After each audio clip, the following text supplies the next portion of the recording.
It can be fast and slow. Yeah. Just make sure everyone gets seen.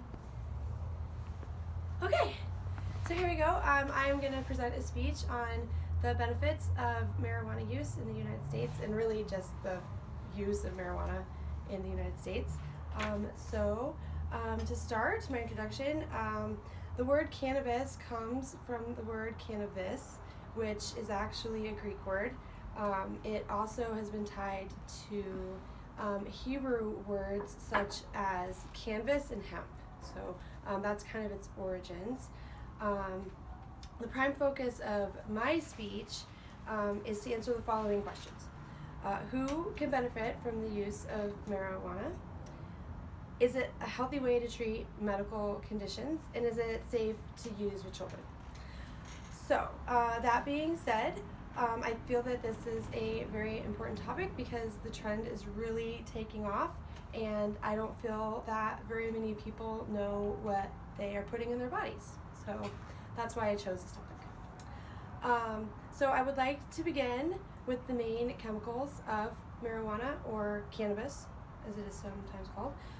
And that is the first one, which is in THC, or tetrahydrocannabinol. This one attaches to the CB1 receptors of the central nervous system, and it also has a CB2 which attaches in the immune system. So when it attaches to this receptor, people report feeling euphoric, dizziness, sometimes hunger, sleepiness, just a general overall feeling of good. I'm sure some people can report that they don't. She can say that.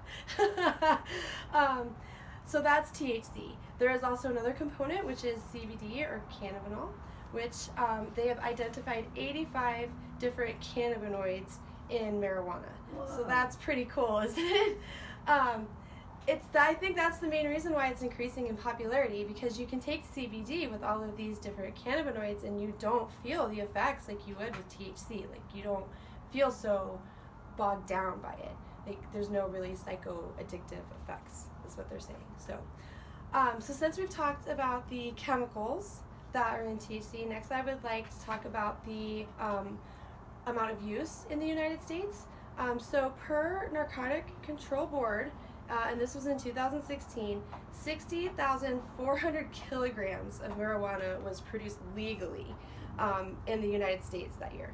In 2014, 182.5 million people reported using marijuana. Oh, and I did forget to mention that. So 11 million people, it was estimated that 11 million people used marijuana, with that being 20% daily.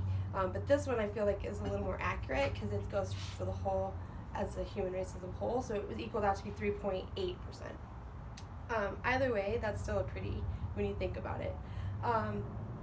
That has not changed between the years 1999 and 2014, so it's pretty steadfast.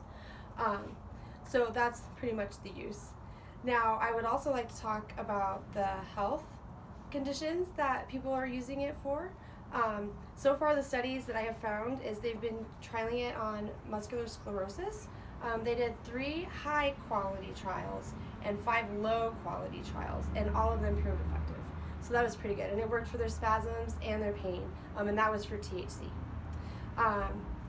For seizures, like I had mentioned before, I have a lot of kids that actually take this. All of them are on Charlotte's Web, which I'll get to that in my next speech.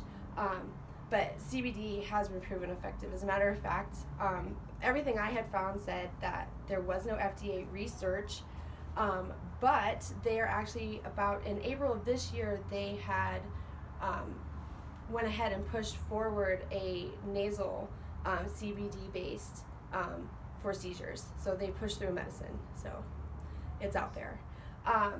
Some of the other ones that it does work for is chronic pain. A lot of people really do like that. So they did a study of 4 high and 4 low, and again, it was proven effective. And that was with CBD and THC. So the ones that they didn't really find to be effective were bladder dysfunction and Huntington's disease. They just basically found that there was no proof that they could show that it was even helping their symptoms. So now that we've talked about who can benefit and who doesn't benefit, I would like to talk about the repercussions, the legal repercussions of using marijuana in the United States, because I also feel like that's important. And per the Journal of School for Health, 3,382 juniors and seniors answered a survey if they had ever driven a car after consuming drugs or alcohol.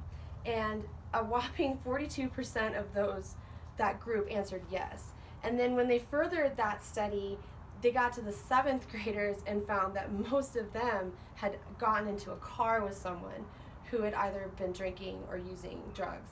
And so they were like, whoa, that's a really large number. I mean, these are kids. Like, nobody, it doesn't seem like, is teaching these kids that you shouldn't even be doing that. So that's another reason for education, because the legal repercussions, especially at that age, that can be pretty severe. I mean, for adults, for someone like us, I mean, we could lose our job, we could get a DUI, the fines, incredible fines, having to get through all of the litigation of it. And like I said, you could lose your job, and like you had mentioned, you know, Danny, you can't get your concealed carry if you have your medical card in this state. So that's a big deal to a lot of people too, because, you know, guns, people like their guns. So anyway, so now that we have looked at the main chemicals, the use of marijuana in the United States, the effectiveness and the not effectiveness of it with health conditions and the legal repercussions, I would just like to say that when you're driving down Colfax and you see your 15th dispensary on a street corner, just remember that there might be something in there that can help you with your ailments, but maybe it won't. So be educated, and I'm not going to tell you what to put in your bodies. Go ahead.